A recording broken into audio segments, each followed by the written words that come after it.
Y'all, they are talking about Hakeem Jeffries because he photoshopped his picture on Instagram. Take a look. Okay, you can see it right here. The bench is kind of warped up. I'm not even going to talk about him because I'm talking to y'all through a filter right now, and I Photoshop in the whole bit. But I am going to say this, Hakeem Jeffries, if you're going to be photoshopping your pictures, you need to get yourself one of these little cute little New York City influencer girls. They will teach you how to properly edit your pictures because the warp bench, it's a no-go. Look, maybe you packed on some pounds over the summer. I don't know. I don't know why you even feel the need to Photoshop your picture. I didn't really know men did that, but it is what it is. Do your thing.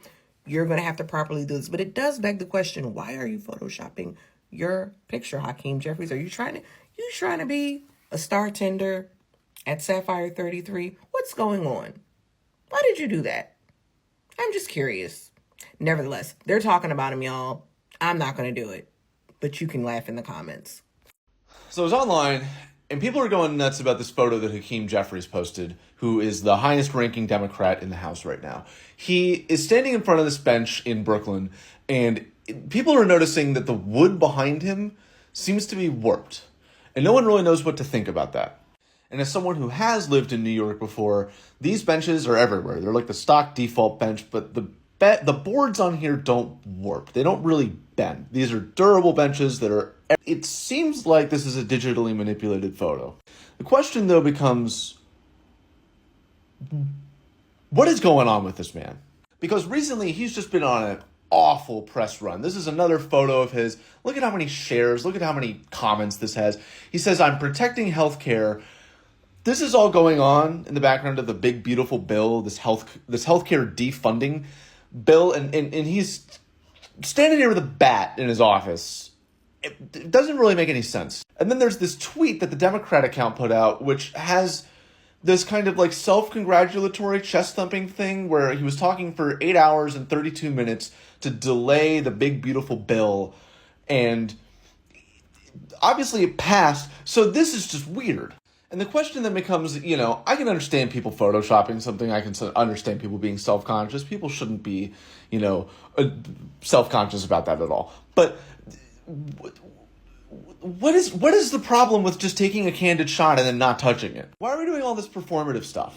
And then you've got Chuck Schumer, his counterpart in the Senate, who is trying to chest thump over the fact that he, through procedural rules, managed to force Republicans to not have one big, beautiful bill be in the actual text of the legislation. But this is not an accomplishment. This is just more weird stuff that this is not relevant to people's lives. Boy, oh boy, oh boy, oh boy, oh boy.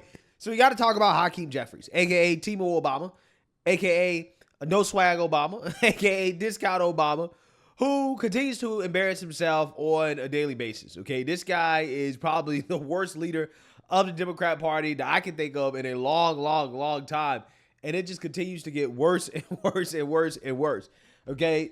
Because he is now being mocked for this pretty embarrassing picture that he posted on Instagram that clearly is photoshopped. As you guys can see right here, okay? He's photoshopped this picture of himself trying to look cool, right? I'm not sure who he's trying to appeal to here, but it seems like he photoshopped this picture at his waist in order to either make himself look a lot skinnier than he is or to make himself look a lot taller than he actually is. Either way, this is peak desperation. Absolutely peak desperation. Because this dude has the charisma of a cardboard box at this point. And that is actually going to be really, really, really bad for him. Okay, and I'm explaining why. Because the extremist base of the Democrat Party, they're getting fed up with Hakeem Jeffries and Chuck Schumer because they want a lot more out of these individuals. They want a lot more extremism. They want more than Photoshop photos, right, of them on Instagram. They want blood, right? And we're going to talk about that, okay? But first, let's read about Hakeem being roasted for this desperate picture. Let's read here. A top Democrat has been accused of photoshopping himself in an Instagram post. House Minority Leader Hakeem Jeffries raised eyebrows on Sunday after posing for a photo in his hometown of Brooklyn, New York. In the image, the 54-year-old leans against a park bench with his hands in his pockets. Quote, "Home sweet home," he captioned it before resharing the post on his Instagram stories with Lil Kim's Lighters Up playing. This dude is so bad. Like I said, he's a one-trick Negro at this point. He has absolutely nothing except hating Trump. That's it. That's all he got. He has nothing else. However, fans quickly noticed that the bench Jeffries was leaning on was drastically warped around his hips and upper thighs, indicating that the image may have been edited. Quote, bro, why did you Photoshop your hips? Or are park benches in Brooklyn wavy like that? One follower commented. Quote, you've got a terrible social media team, my man. Work on those editing skills. Added a second. A third, how is this post helpful with everything going on in our country? Jeffries was also brutally mocked on X, formerly Twitter, including by a number of popular political influencers. Quote, Hakeem Jeffries is such a charisma black hole that it's warping the fabric of space-time, wrote journalist Ken Klippingstein. Quote, Hakeem Jeffries slimming himself in Photoshop is the most transparency we've seen from Democrats in years, said Republican commentator Aaron McGuire. LMAO, Hakeem Jeffries tried to make a super relatable post on Instagram, but he is so Photoshopped. Everyone noticed the entire bitch is warped, wrote Florida-based pundit Eric Daltrey. DailyMail.com has contacted Hakeem for comment. Yeah, so this comes just a few days after Hakeem Jeffries and a few of the lawmakers slept in the House chamber doing a marathon overnight session while pushing back against President Trump's big, beautiful bill that passed anyways, right? So his delay tactics didn't work, right? And now his Photoshop antics aren't working either, okay? And, he's getting roasted here, okay? Not even the bench supports him. I'm so confused that he narrowed his hips. Why even is this an edit? Yeah, I'm trying to figure it out as well, right? Why is he editing this? Like, what is the point? But again, this is an encapsulation of the Democrat Party, right? Fake as hell. So with that being said, Hakeem Jeffries is facing a whole lot of backlash over the fact that he refuses to answer any question outside of basically trashing Trump. Like, for example, he was confronted on Zohran Mamdani, the communist who is running in the New York City mayor race as a Democrat. He is being constantly confronted with questions about Zohran Mamdani. Like, for example, Al Sharpton confronted Hakeem Jeffries about Zohran claiming to be black / African-American on a college application. And of course, Hakeem Jeffries, he does his one trick. Take a look. Of making sure that we're all on board with the need to take back control of the House of Representatives next November so we can end this national nightmare in Washington, D.C., begin that process and actually try to bring about an America that is the best version of herself. Now, a quick follow-up. New York City Mayor Eric Adams is attacking Mamdani over reports that he identified himself as African-American and Asian on college application. Mamdani was born in Uganda, his parents from India. What are your thoughts on this issue? Mamdani has checked multiple boxes trying to capture what he calls the fullness of his background. I mean, is this a real issue to you?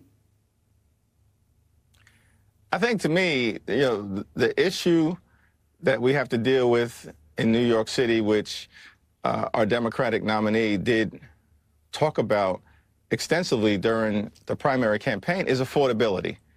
And particularly in many of the neighborhoods that are being overwhelmed by gentrification and wiped out by housing displacement, that whoever's going to be the next mayor of the city of New York really needs to articulate a concrete plan for making sure that working class communities, including working class neighborhoods of color, can still have a place in our great city, the city that both of us love, but we know is changing significantly in terms of the opportunity for working families and middle class folks to be able to continue to call it home.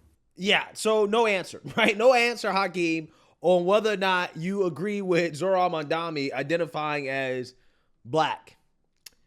Also, he keeps getting confronted about whether or not he will endorse Zoran Mandami. And once again, he gives no answer. So, Leader Jeffries, you wear many hats, and one of your jobs is to try to win back the House for Democrats. And we were talking about immigration before we went to break. Now, some Democrats, amid the criticisms of ICE right now due to these ICE raids, have started calling for defunding ICE. Do you think that's effective going into the midterms, and do you support those calls? Well, I definitely think that, we need aggressive oversight as it relates to the overly aggressive behavior that we've seen, from ICE, from the Department of Homeland Security. It's not what the American people actually, in my view, voted for. Donald Trump and Republicans promised to go after violent felons, but instead they're going after law-abiding immigrant families. And in fact, in some cases, deporting American citizens and children, some with cancer. America is better than this, and that's the reality. In terms of what House Democrats stand for, we believe that in this country, you work hard and you play by the rules. You should be able to experience the American dream. You should be able to afford to live the good life. And we believe that that's a good paying job, good health care, good housing, good education for your children, and a good retirement. And a good retirement, by the way, means keep your hands off of Social Security and Medicare now and at all times. That's the good life. I also want to ask you, because I could argue you're the most important Democrat in New York right now, and Zoran Mamdani won the Democratic primary, is poised to become the next mayor of New York City. Now, he ran as an avowed socialist. He called for defunding the police in 2020. That would mean the New York Police Department. You have yet to endorse him. Will you be endorsing him, and do you have any concerns about some of his past positions? Well, he's actually said that he plans to keep the police fully funded. I'm scheduled to meet with him next week.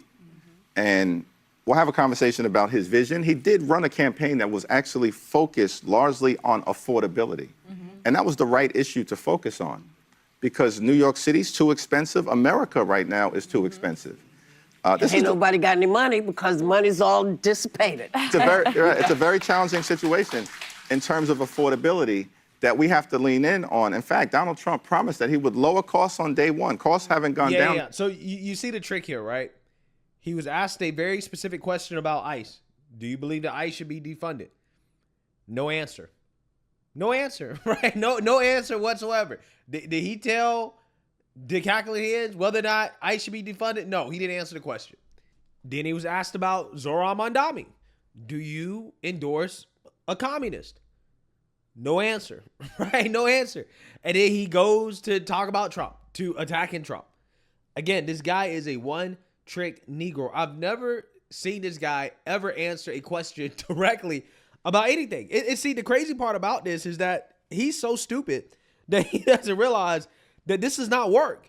That these non-answers, right, is not going to win him any brownie points with his radical base, right? In fact, he's being roasted over the fact that he continues to avoid endorsing the communist. Then there's another thing on messaging, because Hakeem Jeffries says he's not ready to endorse Zoran Mamdani, who just won the mayoral primary nomination for the Democratic Party as a self-proclaimed socialist, which Hakeem Jeffries is not. And the reason that he said he's not ready to endorse him yet is he doesn't really know Zoran that well, and he says, my and Zoran's districts don't overlap.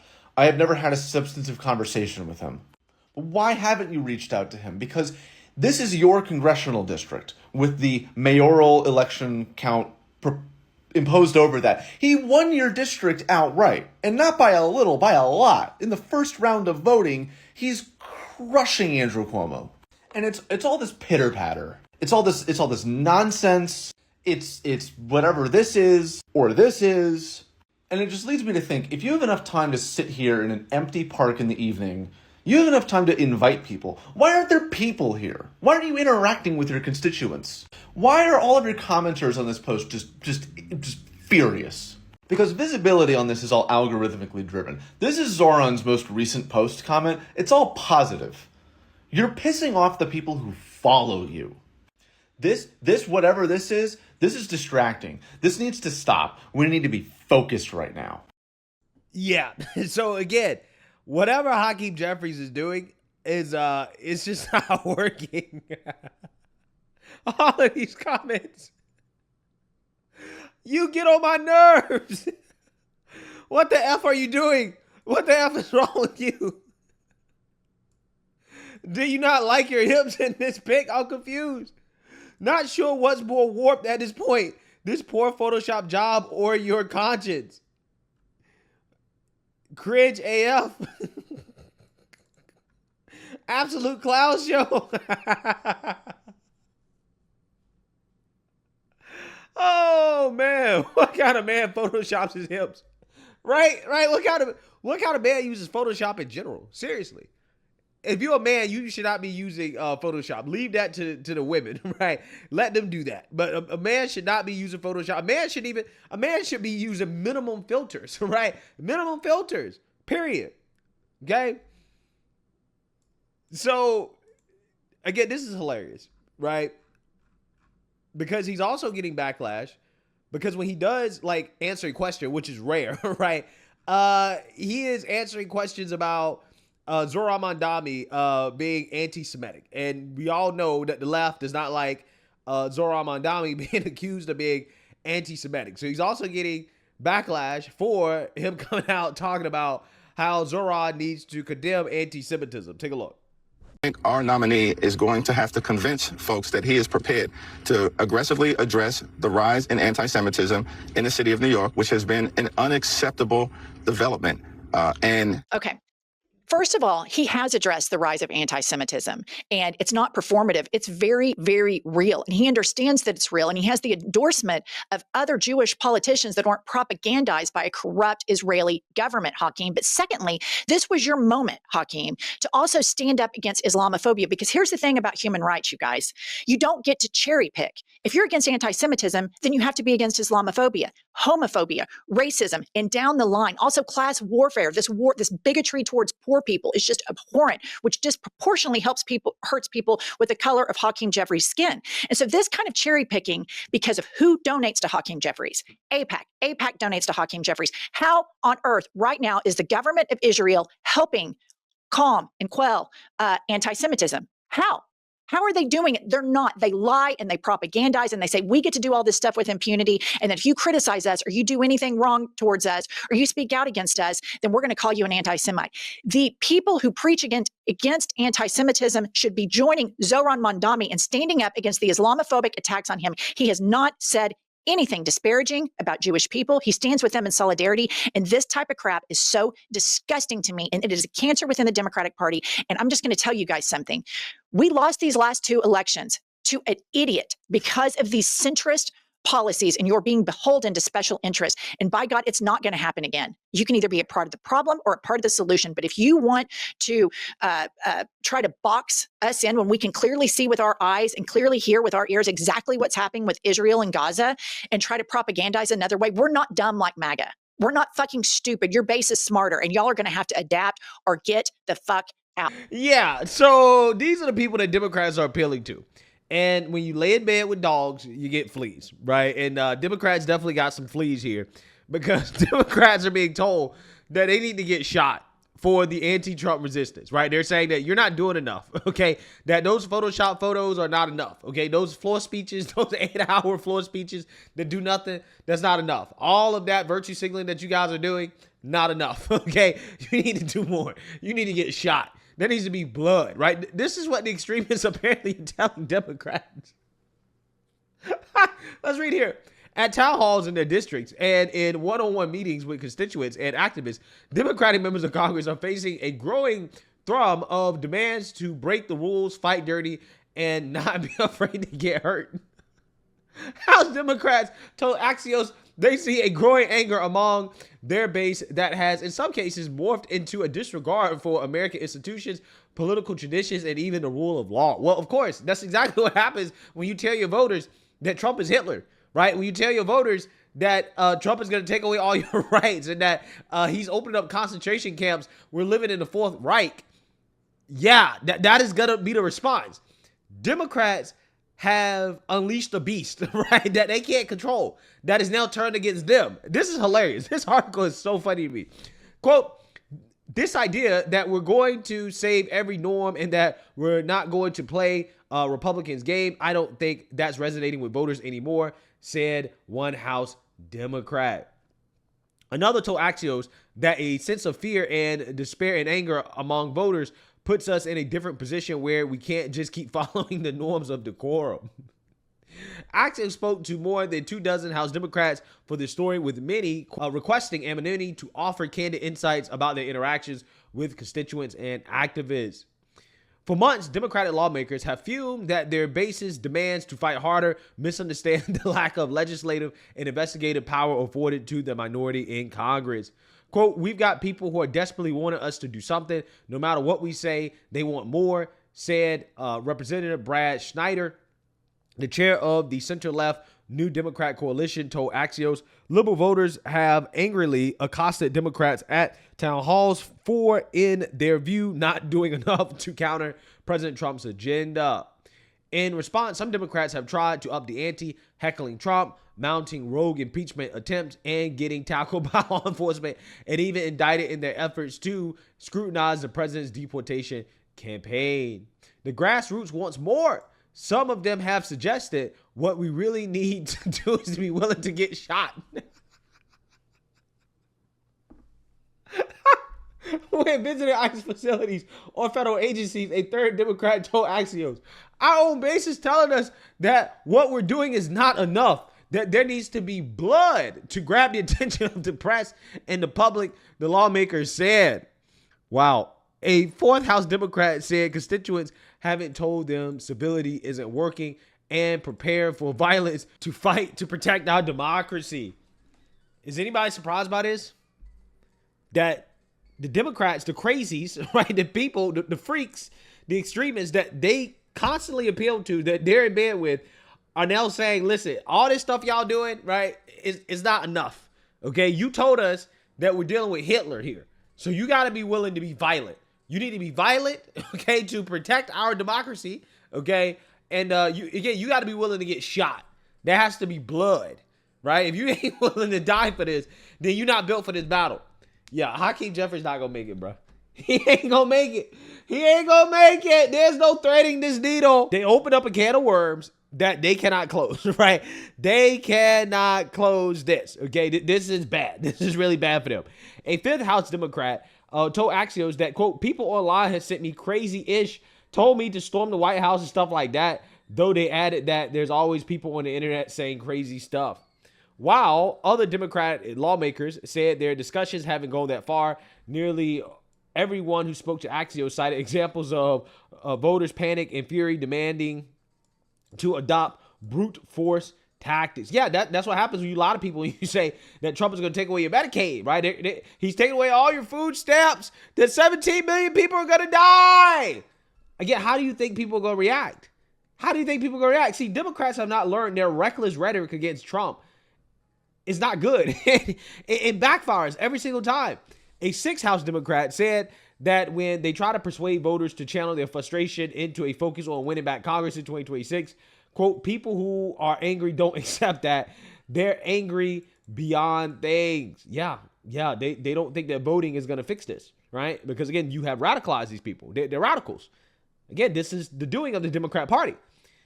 It's like the Roman Colosseum. People just want more and more of this spectacle, said a seventh lawmaker. Yeah. So here's the thing. Democrats are realizing, slowly but surely, that they radicalized their base too much. Okay, like, for example, listen to this.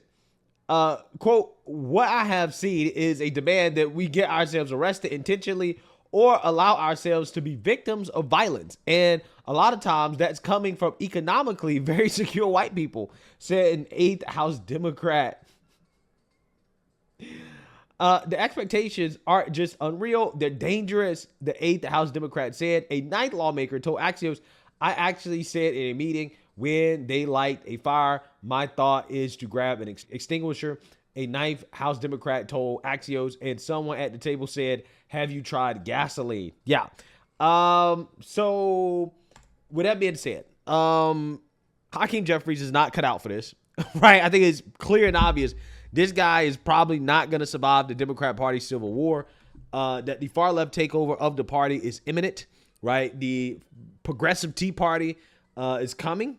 And Hakeem Jeffries, his days as a member of Congress, politically speaking, probably numbered, right? To be honest with you, considering how radical these people are. Again, they are demanding their leadership get shot, right? Get shot. That's what they're demanding. Incredible stuff. Let me know what you guys think. Make sure you like, comment, and subscribe. Most importantly, share a Black conservative perspective. Peace.